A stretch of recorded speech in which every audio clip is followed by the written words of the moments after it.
quero te agradecer por você ter feito aí o primeiro desafio investigativo. Eu li, eu gostei, ficou muito bem didático. E aí eu sugeri, e você já fez, compartilhar com todos os colegas no ambiente do WhatsApp, né, do grupo. E a estratégia é assim, que a gente aprenda de modo colaborativo, tá certo? Então, acho que é uma boa referência, quem ainda não fez o primeiro desafio investigativo, dá uma olhada no que o Murilo fez, né, para o circuito de primeira ordem, circuito de segunda ordem, ele usou Laplace, calculou lá os autovalores, né, da equação característica, viu, analisou se é subcriticamente ou superamortecido e fez as simulações com as devidas análises. Então, utilizem esse material também como forma de aprendizagem. Muito bem, então vamos dar início. Para poupar a banda aqui, vocês não ficarem vendo essa cara de recém-acordado, eu vou inibir a minha câmera e vou compartilhar com vocês um material que o professor Domel apresentou aos alunos, né, da UBC, e em cima desse material, acho que é interessante a gente discutir alguns aspectos, né, ligados a linhas de transmissão, tá bom? Então, deixa eu compartilhar aqui. Só me informe a hora que vocês estiverem vendo a minha tela. Chegou já, professor. Chegou? Excelente. Muito bem. Então, nesse material aqui, o professor Domel fala da solução, método de solução básico para transitórios em linhas de transmissão utilizados em programas baseados no MTP e no SPICE. Então, ele retoma a questão das equações diferenciais parciais, né, assumindo que uma linha seja lossless, quer dizer, sem perdas, e monofásica. Pode ser two-wire line, quer dizer, uma linha de 2 fios, pode ser um cabo coaxial, ou pode ser um fio com um retorno pelo terra, tá certo? E o importante é que essa linha admite-se que tem, então, parâmetros distribuídos, ou seja, a resistência, a indutância, a capacitância, a condutância está distribuída ao longo do comprimento da linha. Por isso, a gente, se a linha é sem perdas, a gente admite que a resistência é nula, né? E a indutância, com esse linha aqui, significa que ela é em henries por metro ou henries por quilômetro, por exemplo. E a capacitância também é Faraday por metro ou Faraday por quilômetro. E daí nós vimos a dedução das equações diferenciais parciais na nossa aula passada, e resulta que, aqui você já entende o porquê do sinal de menos, né? Que a variação da tensão ao longo do comprimento, quando você aumenta do início, né, para o fim da linha de transmissão, essa variação vai havendo quedas de tensão. E, portanto, essa derivada é negativa. Quando eu ponho menos, e o resultado disso é negativo, menos com menos dá mais, e essa queda de tensão, portanto, é L' vezes a derivada parcial da variação de corrente nas indutâncias distribuídas na linha ao longo do tempo. Então, veja, nós temos aqui... por que derivada parcial? Porque eu tenho duas variáveis. A tensão depende da posição ao longo da linha e também do tempo, né? A mesma coisa acontece quando a gente vê a variação de corrente ao longo da linha de transmissão, né? Menos DI dx é igual a C' dV dt, né? Se tomar isso no domínio da frequência, né, a derivada é substituída por J-ômega. Então, essa derivada parcial passa a ser uma derivada simples, menos dV dx, onde V agora é o fasor tensão. Então, o fasor tensão depende da posição ao longo da linha, e isso é igual a J-ômega L' vezes o fasor corrente. Veja que aqui estão letras maiúsculas, significa fasor. E a mesma coisa, menos DI dx é igual a J-ômega C' vezes o fasor tensão.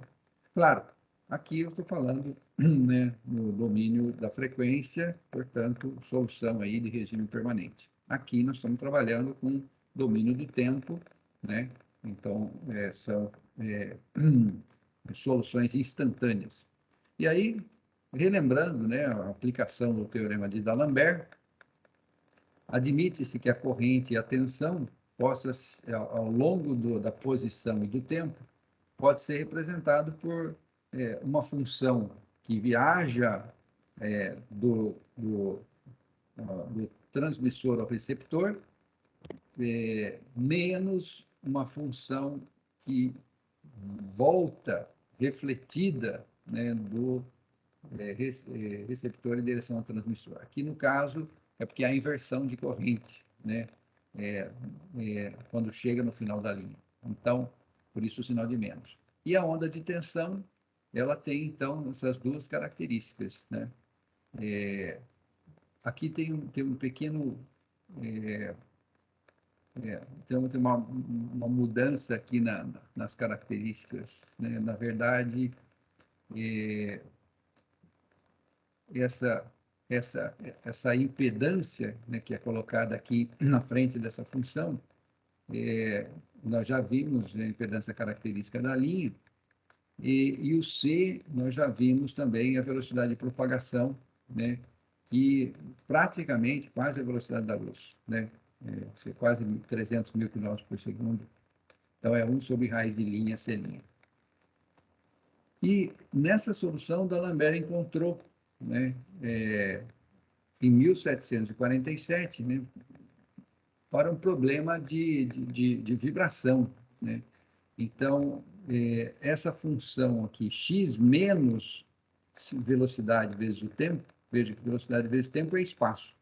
Então, a posição menos a velocidade vezes o tempo significa uma onda que está viajando, né, na direção do início para o fim da linha. E a outra onda é uma função, né, representa uma onda que está refletindo, viajando na direção contrária. A soma dessas duas ondas dá ao sinal instantâneo de tensão na posição e no tempo. Essa foi a solução proposta para aquele sistema de equações diferenciais parciais ali. Então, a interpretação física é que F é uma onda que viaja para frente, né? Porque se você se mover com a onda na direção forward, quer dizer, para frente, partindo da posição x0, que é a posição inicial, que é o início da linha, no tempo t igual a zero, a localização onde você vai estar no tempo t é o x, que é a posição inicial, mais ct, ou x0 menos ct. E essa posição é constante se você estiver se movendo junto com a onda. E F é um backward wave, uma onda que viaja refletindo no sentido contrário. Então, essas duas ondas viajantes, uma indo e uma voltando, é que comporia esse sinal da tensão e da corrente em qualquer posição no tempo e em qualquer instante do tempo. Aí vem o método de Bergeron. Em vez de usar ondas viajantes e calcular coeficiente de reflexão, como é o teorema de Lattice, né, que alguns de vocês já viram em estudos de linhas de transmissão, o Bergeron, ele é um engenheiro eletricista lá na década de 30, ou também chamado, né, o método das características, by Riemann, que é um matemático. Ele multiplicou as equações lá da corrente com a impedância e somou. Então, o que aconteceu? Quando V mais EI, né, somados, elimina, né, uma das ondas viajantes. Fica somente uma onda. E essa onda é constante se você viajar na direção para frente, né, com a onda, sobre a onda. Por isso que x menos ct é uma posição fica sempre constante, porque você está andando junto com a onda. E isso pode ser definido no início e no fim da linha. Então, significa, se eu tiver uma linha, né, entre terminal 1 e terminal 2, eu estou interessado só nas informações de tensão e corrente nos terminais da linha. Tensão aqui na posição 1 e na posição 2. Então, deixa eu ver, acho que tem colegas aqui. O Francisco está chegando. Seja bem-vindo, Francisco. Então, voltando aqui, essa linha de transmissão, essa onda composta aqui, V de T menos tal, mais Z vezes I1 de T menos tal, que não é a tensão, não é a corrente, é V mais ZI, que saiu aqui do terminal emissor, vai chegar tal segundos depois no terminal receptor. Com essa definição de sentido de corrente. Corrente aqui viajando de 1 para 2. Então, aqui a corrente está chegando. Por isso, o sinal aqui é mais. Se eu adotar I2 saindo aqui de 2 em direção a 1, eu tenho que mudar esse sinal aqui, como a gente já falou. Então, nesse caso aqui, nós temos uma equação linear, né, em um terminal, para calcular, então, valores de tensão e corrente, porque impedância eu conheço, tempo de propagação eu conheço. Então, se você guardar o histórico do que aconteceu num lado da linha de transmissão, num terminal, por exemplo, qual é o valor da tensão V1, qual é o valor da corrente I1 em cada instante de tempo, para saber o valor da tensão e da corrente no terminal 2, num instante T, como está expresso aqui, basta eu relacionar, olha, a tensão no instante T, mais a impedância característica da linha, vezes a corrente I2 de T nesse sentido, ou menos ZI2 de T no sentido oposto, é igual a V1 de T menos tal mais ZI1 de T menos tal. Então, essa é a equação básica, né? E o tal, que é o tempo de propagação da onda, nada mais é do que o comprimento dividido pela velocidade, né? Se a velocidade é o espaço percorrido dividido pelo tempo, então o tempo é o espaço dividido pela velocidade. É só ver aqui essa relação da física que vocês já conhecem. Então, cada terminal você tem duas variáveis não conhecidas, a tensão e a corrente. E as condições terminais nos dá uma segunda equação para encontrar o V e o I. Então, por exemplo, esse sisteminha aqui, nós temos aqui uma linha de transmissão que tem uma impedância característica e tem um tempo de propagação do nó. Então, o sinal que sai do terminal 1 demora tal segundos para chegar no terminal 2.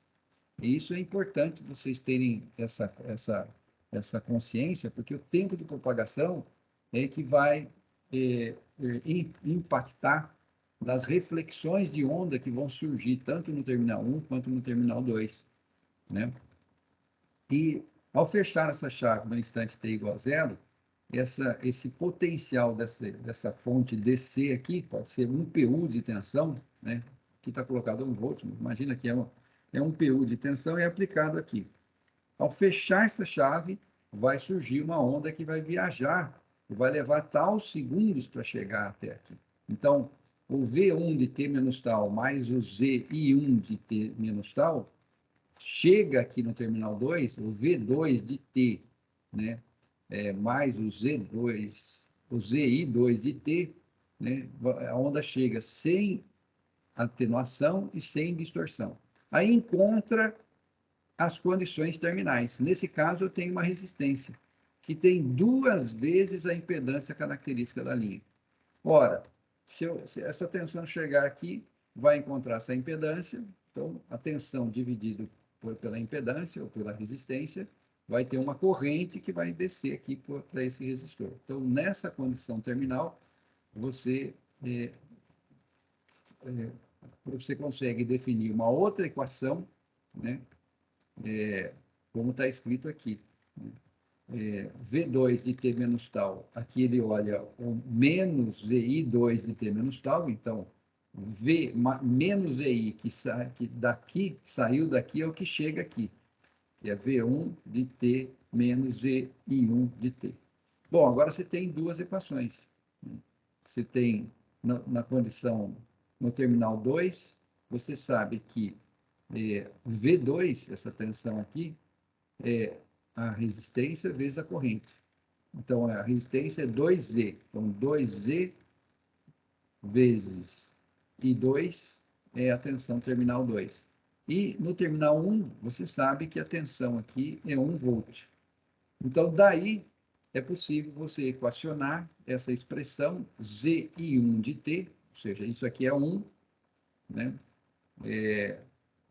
Você passa isso daqui para lá, ele vai ficar ZI1 de T, é 1, que é o valor da tensão aqui, e menos meio de V2 de T menos tal. Por que meio? Então, é só observar aqui, ó. Nós vimos que o valor da tensão V2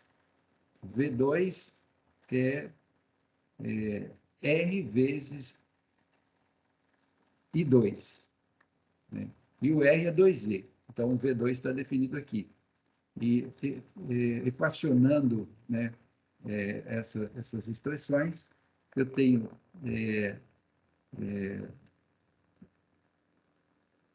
o valor de menos meio V2. Por que é o meio, gente? Agora que eu fiquei na dúvida aqui também. V2 de T menos tal, menos VI2 de T menos tal. O Alguém professor, saberia? Diz. eu acho que o que ele fez ali foi isolar o Z. Se você subir um pouco aí nessa figura, isola o Z, fica R sobre 2. Talvez seja isso. Mas veja, aqui é metade da tensão de T menos tal. Por que é metade? Eu tô querendo saber por que é meio aqui, ó. Então, aqui fica fácil, ó. V1 é 1. 1 menos ZI1 de T. Esse lado da equação tá resolvida, né? E aí, ele passa isso daqui para lá, depois passa esses dois para cá. Aí, o V2 de T menos tal, menos ZI2 de T menos tal. Mas quem é o I2 de T menos tal? O I2, a corrente aqui, ó, é a tensão dividido pela impedância. Agora, essa tensão é o V2 de T menos tal, dividido por 2Z. Então, fica 1 menos meio. Não consegui entender aqui o que o professor Dômio fez. Alguém conseguiu entender por que o meio? Professor, vai ficar V sobre R vezes Z. Só que o R é 2Z, aí vai ficar meio. V sobre R Vezes Z. Isso aqui é. Perfeito. Tem o Z. Perfeito. Agora sim. Nossa, é sábado de manhã. É verdade. O I é V sobre R. V2 sobre R. Mas o R é 2Z. Aí o Z cancela com o Z. Então fica 1 menos meio de V2. 1 menos meio é menos meio. Tá certo?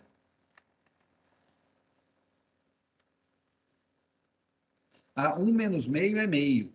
Só que como muda de sinal, fica menos meio. Agora entendi. Todo mundo compreendeu aqui, pessoal? Professor, eu estou me perguntando ainda por que o R é 2Z. Não, aqui foi uma hipótese.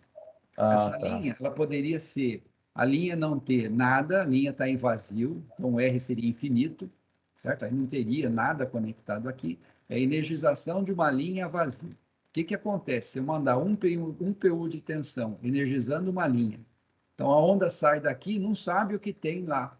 Se tem carga, se não tem carga, se está vazio, se tem um curto-circuito.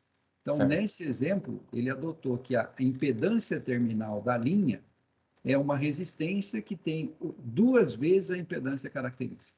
Então, é uma linha que ela não está em aberto, não está em curto, ela está entre o que a gente chama de linha casada, que seria quando a impedância fosse igual a impedância terminal é igual à impedância característica, ela está caminhando em direção ao circuito aberto, mas é 2 vezes a impedância característica. Então, nessa condição, vai ter uma sobretensão aqui, só que não vai dobrar a tensão, como aconteceria se a linha tivesse aberta. Tá certo? Então, nessa hipótese aqui, ele aplica essas equações que a gente já definiu aqui, usando o Bergeron, né, que V mais EI num terminal viaja sem distorção, sem defasamento, e chega no outro terminal V mais EI. Então, note, não é a onda de tensão, não é a onda de corrente, é uma outra onda que é a composição de V mais a impedância vezes a corrente. Essa é a hipótese do Bergeron.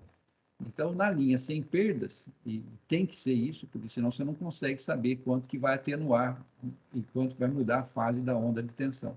Então, na linha ideal, V mais EI que sai do terminal transmissor, chega no terminal receptor, tal segundos depois, tá vendo? Não muda nada, a onda nem atenua, nem amplifica, nem muda a fase, apenas há um atraso. O que sai do terminal 1 chega atrasado de tal segundos, que é o tempo de propagação da onda, né, na linha de transmissão. E, dependendo das condições terminais, você tem uma equação, né, e você precisa de uma outra equação, porque você tem duas variáveis. Uma equação, duas variáveis. Como é que eu resolvo isso? Olha, eu preciso de mais uma equação. Se eu tiver duas equações, duas variáveis, eu consigo resolver o problema. E é isso que ele colocou. Aqui ele pode aplicar Kirchhoff, né? Então, aqui, o que é a tensão? Lei de Ohm, o que é a tensão aqui? É V igual a R vezes I. Mas é o R vezes o I2, né? Então, quem é o I2? É o V2 dividido pelo R. Mas o R é 2E. Então, quando eu coloco aqui, ó, I2, que é V2 dividido por 2E, o Z, que está multiplicando aqui, cancela com esse Z aqui. Fica meio. 1 V2 de T menos tal menos meio V2 de T menos tal, 1 menos meio dá meio. Só que eu jogo isso aqui para o membro da direita, fica menos meio. Está aqui, ó, menos meio V2 de T menos tal. O V1 é a tensão que eu estou aplicando aqui, é 1. Então, o produto ZI1 de T, você joga do lado, muda de membro, vem para cá e muda de sinal também. Então, esse produto ZI1 de T é 1 menos meio V2 de T menos tal. Ou seja, esse produto ZI1 de T, ele é sempre 1 menos a metade da tensão do terminal 2 a tal segundos atrás, né? E ele faz isso também para calcular o V2, né? Se você equacionar aqui a onda que saiu do terminal 2, chega no terminal 1 tal segundos depois. Tá vendo? Ela saiu atrasada. Saiu de V2, chega no terminal 1 tal segundos depois.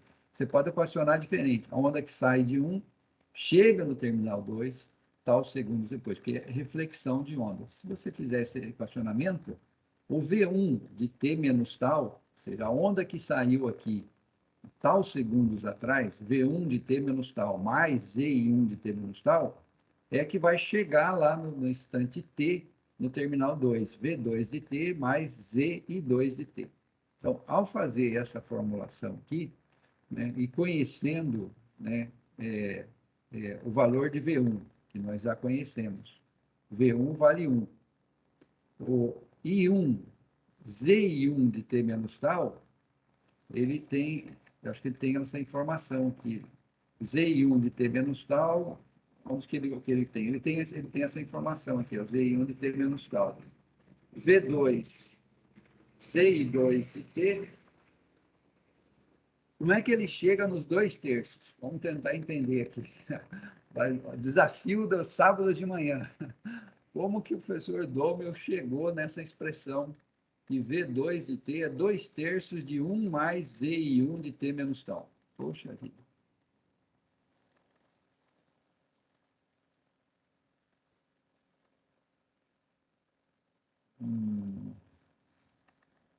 Alguém tem alguma sugestão? Bom, o 1 a gente sabe aqui, ó. V1 aqui, ó, é sempre 1, que é a tensão da fonte aqui, ó. Sempre 1 PU, certo? Não importa o tempo, por quê? É uma fonte constante, certo? Aqui é um HVDC, tá? Estou mandando aqui uma tensão constante aqui na linha. Então, esse aqui é 1. 1 mais ZI1 de T menos tal. Então, essa parcela aqui nós já identificamos. Então, agora, quem é o ZI2 de T? Então, esse número aqui, ele passa para cá, subtraindo desse número aqui. Então, ZI2 de T. Quem é o ZI2 de T? Quem é o I2 de T? Professor, ali em cima, ó, ele coloca que o also known in 2, 2Z e 2 igual a V2. Então, eu acho que ele substitui, na verdade, que aí ele faz que é V2 sobre 2, né? Exatamente. Por quê? No terminal 2, a relação entre tensão e corrente, você já pode utilizar Kirchhoff. É lei de Ohm, né? Agora, como é que a gente sabe isso? Por quê? Porque a resistência vale 2Z. Então, aqui, ó, V2, atenção aqui, ó, é R vezes I2. E isso é instantâneo, em qualquer instante de tempo. Então, esse V2 de T é 2 vezes ZI2. Tudo bem. E daí? 2 vezes ZI2, que está aqui, ó. 2 vezes... Não, professor, eu acho que ele substitui o Z2 por V2, meio de V2. Ah, é verdade. Por quê? Esse ZI2 aqui, ó, ele passa esse 2 para cá, fica meio de V2, certo ou não? Meio de V2 mais V2 dá quanto? Dá 3 meios de V2, certo ou não? Isso, aí passa para lá, fica 2/3. Fica 2/3. Pronto, agora entendemos. Então, agora, olha que interessante. Eu tenho duas expressões aqui. Uma expressão, que é essa uma que está aqui nesse retângulo, que relaciona a corrente que sai no terminal 1 no instante t e a tensão no terminal 2 no instante t. Note que essas duas expressões dependem de informações, né, claro, usando essas condições terminais e sabendo a tensão no terminal receptor, eu posso ir calculando para cada instante de tempo e vendo o intervalo, né, de t menos tal, eu vou calculando a tensão no terminal 2. O que vai acontecer? No terminal 1, eu sei que a tensão é constante, é sempre 1. O que acontece aqui no terminal 2? Então, resolvendo isso daqui em intervalos de 0 a tal, de tal a 2 tal, de 2 tal a 3 tal e assim sucessivamente, eu vou encontrar a seguinte situação, que a tensão no terminal 2, olha, depois de tal segundos, né, ele está assumindo aqui 10 milissegundos, não, 10, a escala aqui é 10 a menos 3. Então, aqui é 10 milissegundos, então o tempo de propagação aqui é 10 a menos 3 vezes 10 a menos 2, é 10 a menos 5. Então, é 10 microsegundos o tempo de propagação da onda. Então, depois de um tal, a onda que você aplicou no terminal emissor chega no terminal receptor, que é o V2 aqui, ó, receiving end. Ela chega no terminal. Chega com uma sobretensão. Vai ter aqui um valor que é maior do que 1, tá vendo? Como a impedância terminal é maior que a impedância característica, vai ter uma sobretensão. Em vez de 1 PU, você vai ter aqui quase 1,4 PU de tensão, né? Aí, essa tensão do terminal receptor, ela levou tal segundos para ela chegar lá. Então, vai levar outros tal segundos para essa onda voltar no terminal transmissor e impactar a questão do terminal receptor, no terminal transmissor. Então, no terminal emissor, aqui, ó, o sending, o produto ZI1, corrente aqui, ó, vai ter uma informação de diminuição da corrente, porque tem uma impedância grande lá. Então, leva 2 tal para que você tenha a onda refletida aqui nesse produto ZI1.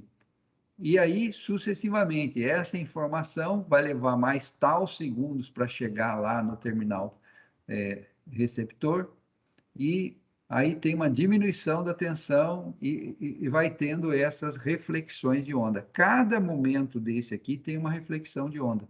Note que tem um intervalo de 2 tal no mesmo ponto, né? Por exemplo, no terminal 2 da linha, de 2 em 2 tal, você tem uma reflexão de onda que vai impactar no valor da tensão ali, tá certo?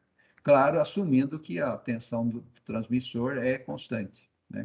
Então, essa condição aqui, o professor Dômel equacionou no braço, usando o Bergeron, para mostrar, né, esse fenômeno. Dependendo das condições terminais, você pode ter sobretensão no terminal da linha, se a impedância terminal for maior que a impedância característica, pode ter simplesmente a mesma tensão, se a linha estiver casada no terminal receptor, ou seja, a impedância terminal for igual à impedância característica, e se for menor que a impedância característica, o que tem é sobrecorrente, né? Tem subtensão e sobrecorrente.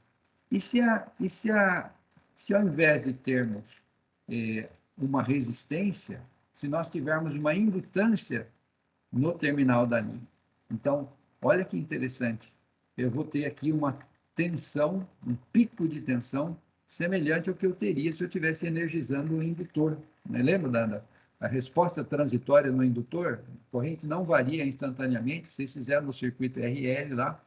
E aí você vê aqui, ó, chega a ter 2 PU de tensão no terminal da linha, porque tem um indutor lá. E depois volta menos 1 PU de 2 em 2 tal, vai tendo essas reflexões aqui, chega a ter situações aqui, ó, de 3 PU de tensão no terminal da linha, que tem um indutor. E se eu tiver um capacitor, né, no terminal da linha, sendo energizada?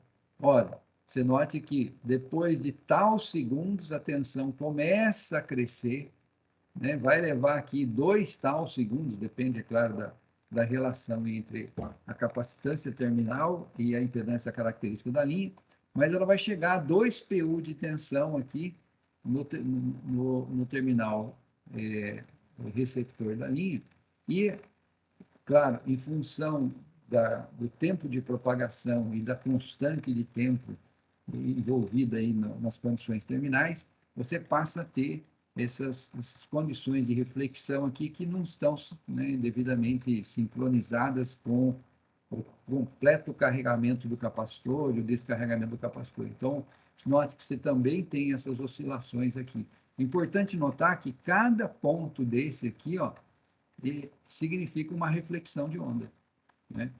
E é isso que o professor Dômel busca resolver, né, nesse exercício. Então, ele aplica aqui o diagrama de Lattice, né, para calcular aqueles valores, né, que são plotados aqui no primeiro exemplo, né, de menos infinito até tal, né, a tensão no terminal 2 era 0. Vai levar 2 tal, né, para que o que acontece de um lado se refletir, quer dizer, tal segundo que acontece de um lado para refletido no outro. E vai demorar 2 tal para que aquilo que aconteceu ali voltar e refletir no outro. Então, você vai criando intervalos. Até tal, anula a tensão no terminal receptor, como a gente viu aqui. Vou voltar lá. Demora tal segundos para a tensão V2 saber que foi energizado o terminal transmissor da linha. Aí chega a tensão, pum, aí muda a condição terminal. Então, isso vai ter que ir até o terminal transmissor e depois voltar. Então, vai levar 2 tal para que essa informação aqui, né, volte refletida e impacte lá. Então, em função disso, ele vai avaliando a tensão do terminal 2 e aquele produto ZI1, né?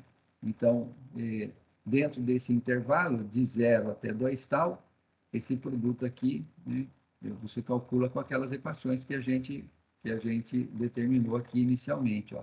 Aqui, ó. ZI1 de T é 1 menos meio de V2 de T menos V2 de T menos tal.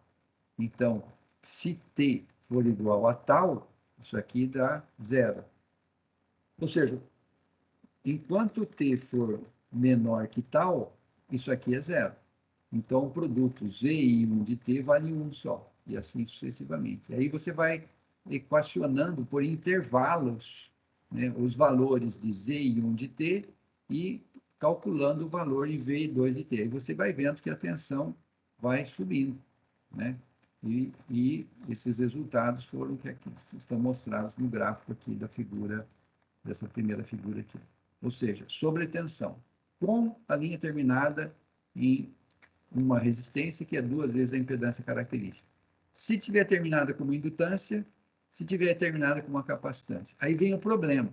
Se tiver terminada com uma indutância, a relação terminal, que nós sabemos ali, né, não é direta.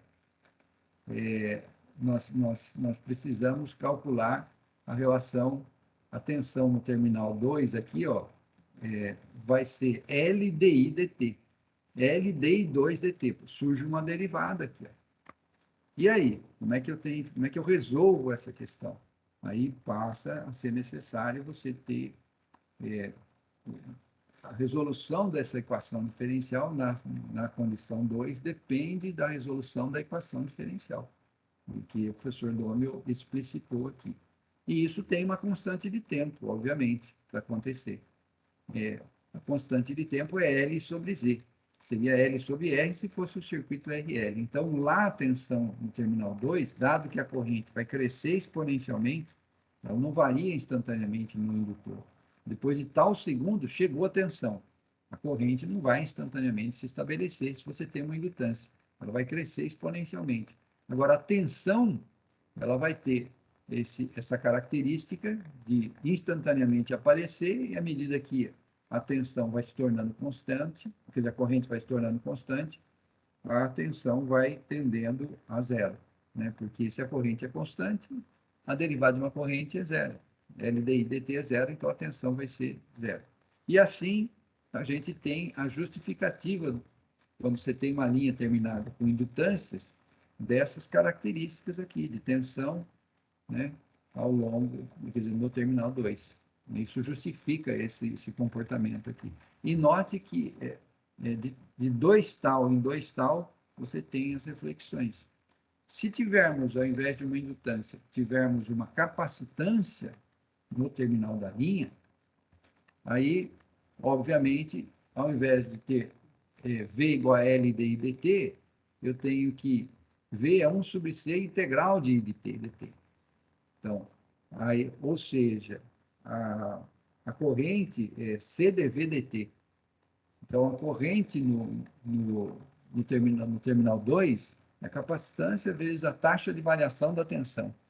O que significa que a tensão não varia instantaneamente. Pode ver, ó, depois de tal segundos, chega a onda de tensão, mas a tensão no terminal 2 não muda instantaneamente. Vai levar, né, 5 constantes de tempo, né, que seria o R vezes o Z, para que a tensão chegue ao seu valor de regime permanente. Só que nesse intervalo de tempo, a onda está indo, voltando, indo, voltando, indo, voltando, e você tem essa situação aqui. Então, esse é o problema. Se você tivesse que resolver transitórias em linhas de transmissão e calcular isso no braço, você teria que resolver o problema da propagação de onda mais as equações diferenciais que teria nas condições terminais, né? Nós vamos, num dos desafios, simular essas diversas condições para vocês verem essas formas de onda, né? E você fala, professor, quando tem sobretensão, sobrecorrente, como é que você controla a sobretensão? Porque não pode ter 2 PU de tensão no terminal de uma linha quando eu vou energizar. Isso pode ser um problema, pode queimar equipamentos. O equipamento não está projetado para suportar tantas sobretensões. Então, aí, o que se faz? Né? Nas linhas de transmissão que chegam nas subestações, por exemplo, uma linha aqui da subestação de Itajubá, vem uma linha de 500 kV, chega na subestação de Itajubá, e no pórtico de entrada da subestação, o primeiro elemento que é colocado em cada fase, ligado ao terra, é um para-raio, ou seja, é uma coluna de isoladores, né, deixa eu ver se eu consigo mostrar para vocês aqui, ó, para-raios de linhas de transmissão, de subestações. Deixa eu ver aqui imagens, se eu acho aqui um para-raios. Um elemento como esse aqui, ó.